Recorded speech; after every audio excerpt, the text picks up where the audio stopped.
Welcome to the channel Infidelity Stories. I arrived at the room and saw my father thrusting his tool into my husband as he moaned with pleasure. I was in shock and pushed the door open. Hello everyone on the Passion Stories channel.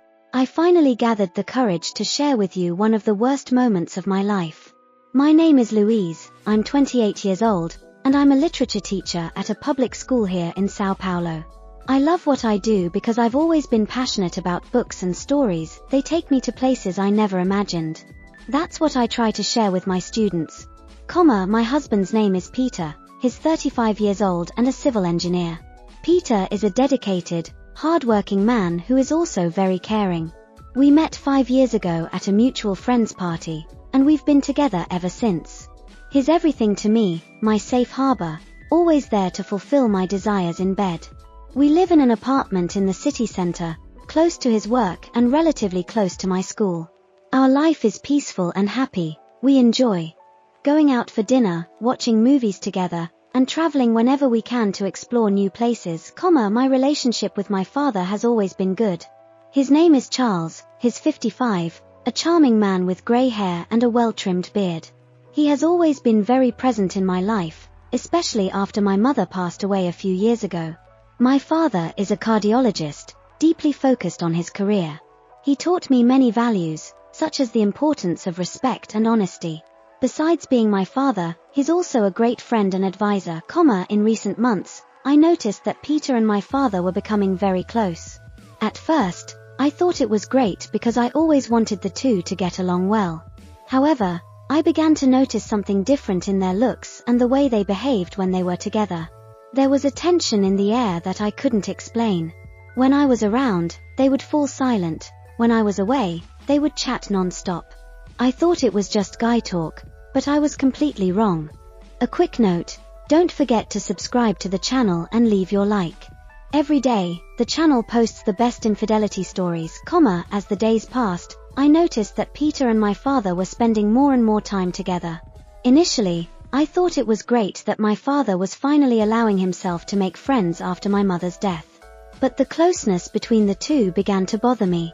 They constantly exchanged messages, and sometimes Peter seemed more excited to see my father than to be with me. One night, Peter suggested we have dinner at home and invite my father. He insisted so much that it seemed odd, but I eventually agreed. I prepared a fancy dinner with their favorite dishes and tried to get excited about the idea of a pleasant family evening. While Peter was in the shower, he was humming happily, as if he were getting ready for a party. I approached the bathroom door and saw Peter squatting, shaving his butt. That left me completely confused. He'd never shaved back there before. I didn't dwell on it too much, though, when my father arrived, Peter was the first to greet him with a warm hug. The evening started well. We talked about various topics and even laughed at some old stories. But slowly, I felt like I was being left out.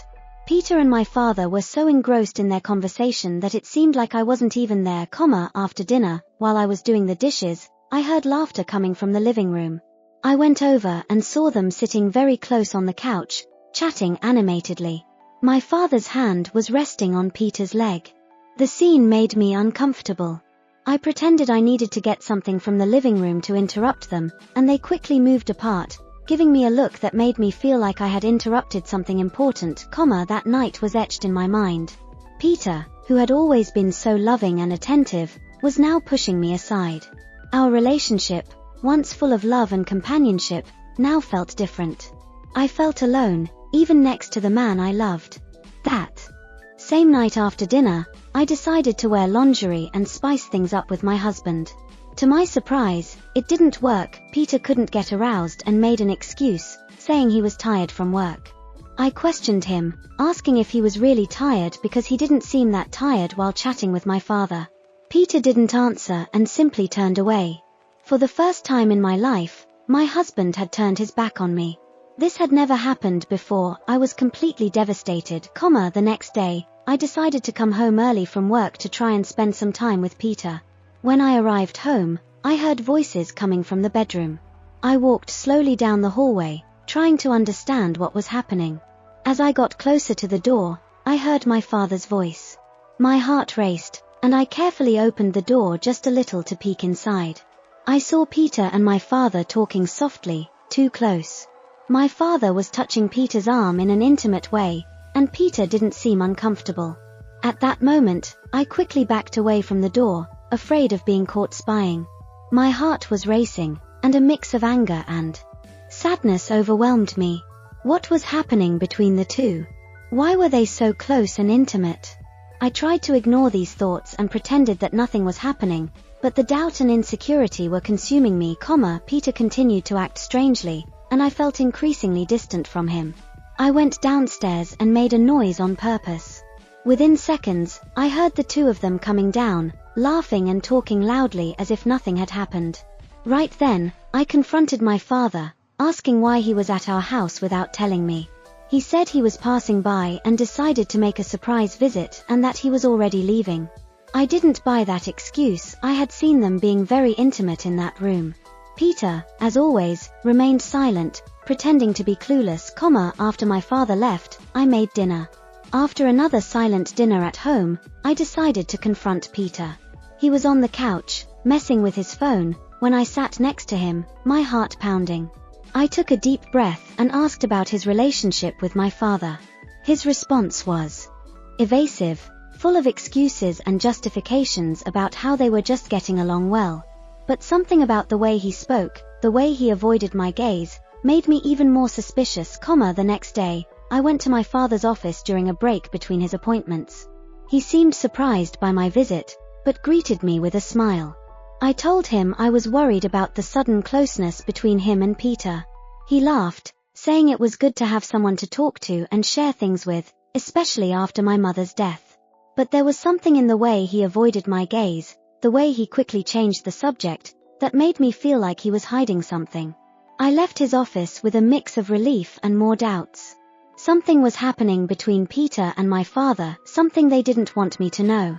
And every day, my suspicion and insecurity grew. After the conversations I had with Peter and my father, something strange happened. They stopped meeting as frequently as before. The closeness that once bothered me seemed to have disappeared. Both were more distant, even avoiding mentioning each other in conversations. At first, I thought my intervention had been unnecessary, that maybe they were just friends and I had created a problem where there wasn't one. I began to blame myself for separating Peter and my father. I felt responsible for that distance, as if I had destroyed something beautiful. Time passed, and life returned to normal. Peter and I resumed our activities, and life seemed peaceful again, though something still weighed on my heart. One day, almost a month after this change, Peter was taking a shower and left his phone on the bed with his dirty clothes. While tidying up the room, I heard a notification. Curious, and with a strange feeling in my chest, I picked up Peter's phone. There was a message from my father. My heart raced, and without hesitation, I opened the message. "You handled everything with ease." It was really good. I was in shock, unable to believe what I was reading. The words echoed in my mind, growing louder. What did this mean? That message opened the door to all my worst fears and insecurities. I started trembling, trying to control the mix of anger and sadness that consumed me. I didn't want to believe what was before my eyes, but the evidence was clear as day. Peter came out of the shower and found me holding his phone, my face pale, and my eyes full of tears. He immediately knew something was wrong. "Louise, what happened?" he asked, concerned. I showed him the message without saying a word. He looked at the screen, then at me, visibly shaken. His reaction only confirmed my worst suspicions. The message on Peter's phone echoed in my mind as he looked at me, visibly disturbed. The room seemed to close in around us, and I felt like the ground was about to collapse beneath me. Desperate for answers, I begged Peter to tell me the truth. I needed to understand what was happening. My heart was broken, but I deserved to know. Peter sighed deeply, running a hand over his face, and finally sat on the bed with his head down, as if he were carrying the weight of the world on his shoulders. He began to speak, his voice heavy and full of sorrow. He told me that the affair with my father started unexpectedly. Charles had approached him during a difficult time, and they ended up getting involved. Peter said he never planned for any of this to happen, that it just happened. His words hit me like a punch in the gut. I could feel the tears streaming down my face, But I continued to listen, desperate to understand everything, Peter revealed that he had always known he was attracted to men but never had the courage to admit it, not even to himself. When he met me, he thought he could be happy and build a life by my side. He genuinely tried and said that he loved me, but in a different way than I had expected. The confusion and pain in his words were evident. He was struggling to find the right words, trying to explain something that was as difficult for him as it was for me, He confessed that when my father started getting closer to him, he found in him a support and understanding he had never felt before. My father understood him in a way no one else could. Peter was lost and confused, and my father helped him find meaning in his life. This connection between them eventually grew into something deeper. Peter knew he was wrong and that this was destroying me, but he felt that he needed to be honest with me. The pain and betrayal consumed me. My husband and my father had betrayed me in a way I could never have imagined. I was devastated, filled with anger, sadness, and confusion. My world had turned upside down, and I didn't know how to deal with it, The relationship that Peter and my father had built behind my back was more than just a betrayal. As the truth slowly unraveled, Peter confessed that since he was young, he had felt an attraction to men but had always been afraid to acknowledge it. Society, family, and the fear of judgment all contributed to him repressing his true feelings. When he married me, he believed he could leave those feelings behind and be happy with me. He truly loved me, but not in the way I expected. I stumbled down the stairs, tears streaming down my face, unable to contain the pain and anger that consumed me. I grabbed my phone with trembling hands and immediately called my father. When he answered, my voice came out choked by sobs. Hearing my father's voice on the other end of the line unleashed a flood of emotions that I had been holding back, with a trembling and broken voice, I told him that I had discovered everything and that Peter had told me the truth. On the other end, my father was silent for a moment before he began to cry as well. He repeatedly apologized, saying he didn't know what he was thinking, that it should never have happened. I felt a mix of rage and sorrow. Although he was sorry, nothing could erase the pain of his betrayal, I told him that I forgave him, but that I never wanted to see him again. I needed time and space to process everything. I hung up the phone, feeling a strange combination of relief and pain. I climbed back up the stairs to the bedroom, where Peter was sitting on the bed, waiting anxiously. His gaze was full of sadness and regret. The words of farewell weighed on my mind, but I knew I had to say what I was feeling, I told Peter that I loved him, but that I couldn't forgive the betrayal, especially with my father. He had been extremely cruel to me, and for that reason, I asked him to leave the house. Tears streamed down his face as he nodded in understanding. He began packing his things in silence, each movement feeling like a quiet goodbye, as Peter gathered his clothes and belongings, I sat on the bed, feeling a mixture of relief and sadness. The house, which had once been a home full of love and security, now felt like a strange and empty place. Watching Peter walk out the door was one of the most painful experiences of my life. Although I knew I was making the right decision, the pain of loss was overwhelming, when the door finally closed behind him, the ensuing silence was deafening. I felt alone, betrayed, and lost, but I also knew that this was an opportunity to start over, In the days that followed, I allowed myself to fully experience the pain, feeling every emotion that came to the surface.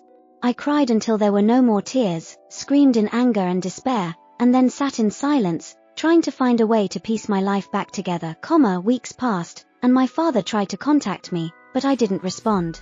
The pain of the betrayal was still there, but it was starting to soften over time.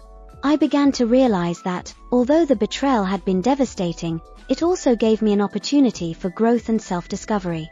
I was learning to love myself again, to value my own company, and to build a life that was genuinely mine, I returned to focusing on my work and the things I loved.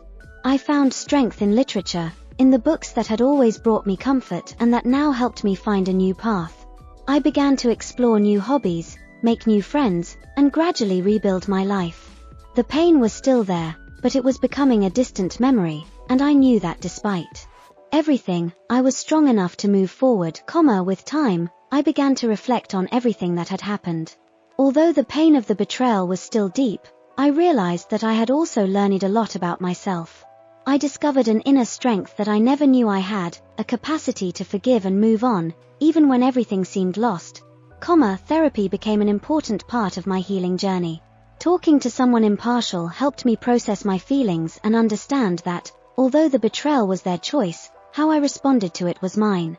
I began to realize that Peter and my father's betrayal didn't define who I was or my worth. I was more than what had happened to me, my friends and family became a pillar of support during this time. Although I didn't share all the details of what had happened, I shared my pain and found comfort in those who truly cared about me. I was learning to open my heart again, to trust the people who were by my side, and to accept that it was possible to be happy again. Over time, I began to allow myself to feel joy again. Small moments of happiness became more frequent, and I realized that despite the pain, I was rebuilding my life in a way that was true to who I really was. I started exploring new opportunities at work, traveling alone, and doing things I had always wanted to do but never had the courage to. A year had passed since that night that changed my life forever. The pain was still there, but it had become a distant memory, a reminder of what I had overcome. Peter and my father continued to try to contact me, but I knew I needed more time before considering any kind of reconciliation. Now, I was in a much better place. I had learned to value myself, to trust myself, and to move forward. I was open to new possibilities, new relationships, and most importantly, I was at peace with myself. One day, while walking in a park, reflecting on everything I had been through, I felt a sense of freedom that I hadn't experienced in a long time. The sun was shining, the trees were gently swaying in the wind, and for the first time in a long time, I felt hope. My story wasn't about the betrayal or the pain, but about strength, resilience, and the ability to reinvent myself. I knew the journey wasn't over, but I was ready for whatever came next. Because, despite everything, I had survived and was stronger than ever. As I walked through the park, the realization that I had survived such a devastating chapter in my life filled me with a sense of pride. The betrayal that once consumed me no longer defined who I was. Instead, it had become a part of my story, a testament to my resilience and strength. In the weeks and months that followed, I continued to focus on rebuilding my life. I took up new hobbies, like painting and yoga, which helped me find peace and balance. I also started volunteering at a local shelter, finding fulfillment in helping others who were going through tough times. These new activities, along with my work and my passion for literature, kept me grounded and gave me a sense of purpose. My relationship with my father and Peter remained complicated. Despite their attempts to reach out, I wasn't ready to face them yet. I needed more time to heal, to rebuild my sense of self without their influence. I knew that one day I might be able to have a conversation with them, but that day was still far off. For now, my priority was myself, learning to love and trust who I was becoming. As time went on, I began to open up to the idea of new relationships. I wasn't in a rush, but I knew that I deserved happiness and love again, on my own terms. I started going out more, meeting new people, and enjoying the freedom that came with being single. Slowly, I began to let go of the fear that had gripped me since the betrayal, allowing myself to experience the joys of life without the shadow of the past hanging over me. One day, while browsing in a bookstore, I met someone who would eventually become a close friend. His name was Daniel, and we bonded over our shared love of literature and art. Daniel had also gone through a painful breakup and understood the importance of taking things slow. Our friendship grew organically, and over time, I found myself trusting him with my story, something I hadn't done with anyone outside my close circle. Daniel's presence in my life was a reminder that it was possible to find meaningful connections again, to rebuild trust, and to create new memories that weren't tainted by past pain. He never pressured me into anything, and our friendship became a source of comfort and joy. Through him, I learned that it was okay to be vulnerable, to let others in, and to take the risk of being hurt again. The journey of healing was not linear. There were days when the memories of Peter and my father would resurface, bringing with them a wave of emotions that I thought I had left behind. But each time this happened, I reminded myself of how far I had come. I allowed myself to feel the sadness, the anger, the confusion, and then I let it go, knowing that those feelings didn't define me. They were just a part of my ongoing journey towards healing, eventually, I decided it was time to face my father. I couldn't ignore the fact that he was my parent, and despite everything, a part of me still loved him. I knew that in order to fully move on, I needed to confront him, to hear his side of the story, and to express how deeply his actions had hurt me, I arranged to meet him at a quiet cafe where we could talk without interruptions. When I saw him walk in, I felt a surge of emotions, anger, sadness, but also a strange sense of relief. This was the moment I had been dreading, yet also longing for. As he sat down, I noticed how much older and more tired he looked. The past year had clearly taken a toll on him as well, for a while, we sat in silence, both unsure of how to start. Finally, my father spoke, his voice thick with emotion. He apologized again, this time with tears in his eyes. He admitted that what he had done was unforgivable, that he had been selfish and had hurt the person he loved the most, me. He explained how lost he had felt after my mother's death, how he had sought comfort in Peter because he didn't know how to deal with his own grief and loneliness. He told me that he never intended to betray me, that he never wanted to hurt me, but he had been weak, and he had made a terrible mistake, Hearing my father's words, seeing his regret and pain, I realized that while I could never forget what had happened, I could find it in my heart to forgive him. Not for him, but for myself. Holding on to the anger and resentment only hurt me, and I was ready to let go of that burden, I told him how much his actions had hurt me, how deeply they had affected my trust in him and in others. I told him about the sleepless nights, the therapy sessions, the endless questions about why and how he could do this to me. But I also told him that I was ready to move forward, to try and rebuild our relationship, slowly and carefully. I wasn't ready to have him back in my life fully, but I was willing to take small steps towards healing the rift between us, As we left the cafe, I felt a strange sense of closure. The wound was still there, but it was starting to heal. I knew that my relationship with my father would never be the same, but I was okay with that. We were both different people now, shaped by the choices we had made and the consequences we had faced, As for Peter, I decided to keep my distance for a while longer. I wasn't ready to face him yet, and I wasn't sure if I ever would be. Unlike my father, Peter had been my partner, the person I trusted the most, and his betrayal had cut deeper than I could have imagined. Forgiving him would be a different journey, one that I wasn't ready to embark on just yet, In the meantime, I continued to focus on myself, on my work, my friendships, my newfound hobbies, and my growing sense of self-worth. I had learned to be alone without feeling lonely, to embrace my independence and to find joy in the little things. And as I walked through the park that day, feeling the sun on my face and the wind in my hair, I knew that I was going to be okay. My story wasn't about betrayal anymore. It was about resilience, growth, and the power of self-love. It was about finding strength in the face of adversity, about learning to trust again, and about discovering that, despite everything, I was capable of rebuilding my life. I had faced my darkest moments and come out the other side stronger, wiser, and ready to embrace whatever the future held, And as I took a deep breath and continued my walk, I smiled, knowing that I had survived the storm and was ready for the sunshine that lay ahead. Park that day, feeling the sun on my face and the wind in my hair, I knew that I was going to be okay. My story wasn't about betrayal anymore. It was about resilience, growth, and the power of self-love. It was about finding strength in the face of adversity, about learning to trust again, and about discovering that, despite everything, I was capable of rebuilding my life. I had faced my darkest moments and come out the other side stronger, wiser, and ready to embrace whatever the future held, And as I took a deep breath and continued my walk, I smiled, knowing that I had survived the storm and was ready for the sunshine that lay ahead.